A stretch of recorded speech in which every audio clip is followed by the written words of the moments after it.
Recording in progress. Baik, Assalamualaikum warahmatullahi wabarakatuh. Perkenalkan nama saya Din Lutfi Irsadi dengan NIM 60201122 100. Di sini eh, saya akan saya akan menjelaskan ringkasan dari materi yang telah diberikan.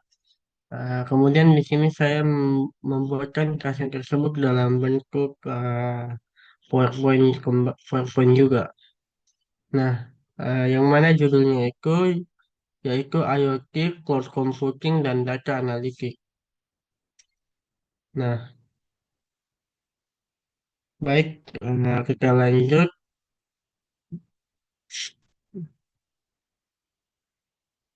Apa itu cloud computing atau apa itu komputasi awan? Nah, bayangkan kita punya banyak data dari sensor IoT seperti suhu, kelembapan, lokasi yang real time. Di mana kita akan menyimpannya? Nah, disitulah cloud computing berperan. Cloud computing ini adalah teknologi yang memungkinkan kita menyimpan dan mengakses data serta menjalankan aplikasi lewat internet, bukan dari komputer lokal atau hard drive kita. Nah, istilah cloud di sini adalah metafora untuk internet. Nah, adapun poin-poin penting akan saya jelaskan, yang mana dari cloud computing ini kita dapat mengakses di mana saja dan kapan saja. Nah, kemudian ada pun penyediaan layanan cloud, ada Google Cloud, Amazon Web Amazon Web Service atau AWS, kemudian ada Microsoft Azure. Nah, kemudian di platform IoT ada platform cloud terbuka seperti ThinkSpeak, ThinkSpeak dan Thinkbox yang khusus mendukung proyek IoT. Nah, kemudian dalam konteks IoT, cloud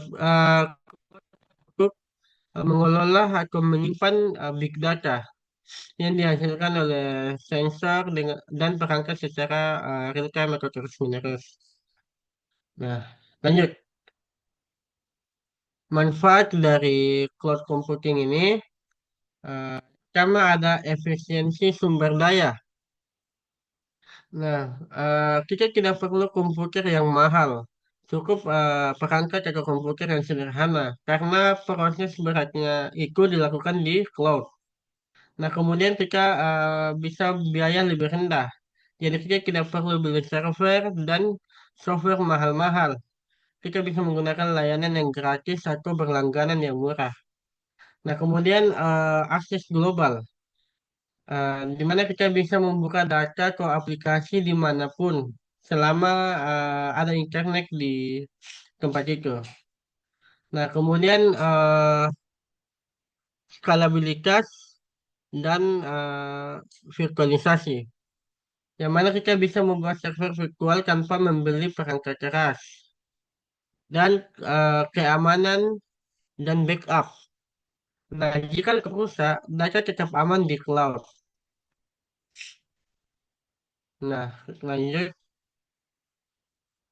Adapun model layanan pada cloud ini ada tiga yang utama. Yang pertama, SaaS. Yang pertama itu ada SaaS. Yang kedua ada PaaS. Dan yang ketiga ada IaaS. Nah, SaaS adalah Software as a Service, yang mana layanan ini sudah jadi atau aplikasi yang sudah jadi. Kita tinggal pakai via browser. Kemudian contohnya itu kayak Gmail, Google Docs, atau Microsoft 365. Nah, kemudian kalau PaaS atau platform service, dia itu menyediakan platform pengembangan seperti sistem operasi, database, dan tools developer. Contohnya itu kayak GitHub. Nah, kemudian IaaS, infrastruktur as a service. Dia memberikan infrastruktur virtual seperti server, penyimpanan, dan jaringan. Nah, contohnya itu yang telah saya sebutkan tadi, yaitu AWS, Google Compute Engine, dan lain-lain. Nah, kemudian jenis cloud ini dibedakan menjadi ada tiga jenis juga, yaitu ada public cloud, private cloud, dan hybrid cloud.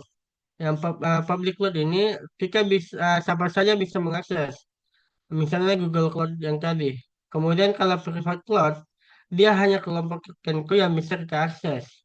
Misalnya pada Google Drive kita bisa menentukan akses akses ke siapa. Nah, kemudian kalau hybrid cloud, dia itu gabungan public dan private untuk fleksibilitas dan keamanan. Oke, lanjut pada data analis dalam IoT. Data analis dari IoT itu sangat besar dan kompleks. Untuk bisa mendapatkan manfaatnya, data ini perlu dianalis. Yang pertama, data analis itu membantu kita menemukan pola dan anomali, kemudian membuat prediksi, contohnya kayak kapan mesin ini akan rusak. Nah, kemudian kita juga dapat mengambil keputusan secara otomatis. Yang mana teknik yang digunakan itu ada mining, yang mana data mining itu dia menggali informasi dari data yang besar, kemudian statistik, yang mana dia itu dapat mengukur dan membandingkan data, kemudian visualisasi, dia itu menyajikan data dalam bentuk grafik atau dashboard atau lain-lain. Kemudian machine learning, yang mana dia mengajarkan komputer mengenali pola dan membuat prediksi otomatis. Nah, kemudian developer itu tidak harus jadi ahli data. Kami perlu tahu cara menghubungkan model AI ke perangkat IoT dan memanfaatkannya. Nah, kemudian lanjut pada jenis dan manfaat analis. Nah, ada empat jenis analisis data yang mana masing-masing menjawab pertanyaan yang berbeda, yaitu ada descriptive analis, yaitu apa yang terjadi. Contohnya, sensor mendeteksi suhu naik. Kemudian outputnya itu laporan atau grafik data secara real time. Kemudian diagnostik analis, yaitu kenapa itu terjadi. Contohnya itu kenaikan suhu disebabkan oleh beban mesin yang berlebihan. Kemudian ada prediktif analis, yaitu apa yang akan terjadi. Contohnya prediksi bahwa suhu akan mencapai batas aman dalam 10 menit. Kemudian ada preskriptif analis, yaitu apa yang harus kita lakukan. Contohnya, sistem secara otomatis menurunkan beban mesin untuk mencegah kerusakan. Nah, kemudian ada pun manfaat IoT analis, yaitu kita dapat meningkatkan efisiensi proses, mengurangi kerusakan dan biaya, meningkatkan keamanan, dan optimisasi logistik dan pemeliharaan. Nah, lanjut pada studi edge analis.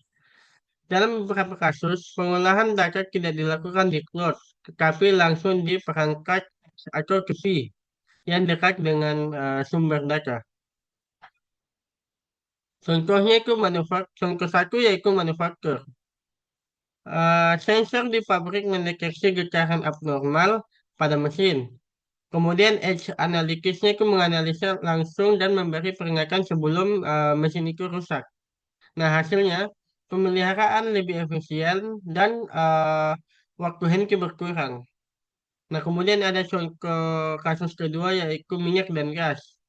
Yang mana lokasi penguburan pada minyak dan gas itu biasanya jauh dari pusat data dan minim atau jarang ada internet di situ.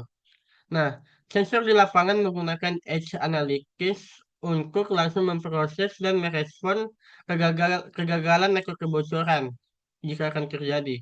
Kemudian ya hasilnya itu kita dapat menyelamatkan nyawa dan menghindari kerugian besar. Nah, eh, jadi kesimpulan dari edge analytics ini sangat penting untuk sistem real time atau jauh dari pusat data atau ketika respon cepat saat dibutuhkan. Baik, itu saja ringkasan dari saya. Assalamualaikum warahmatullahi wabarakatuh.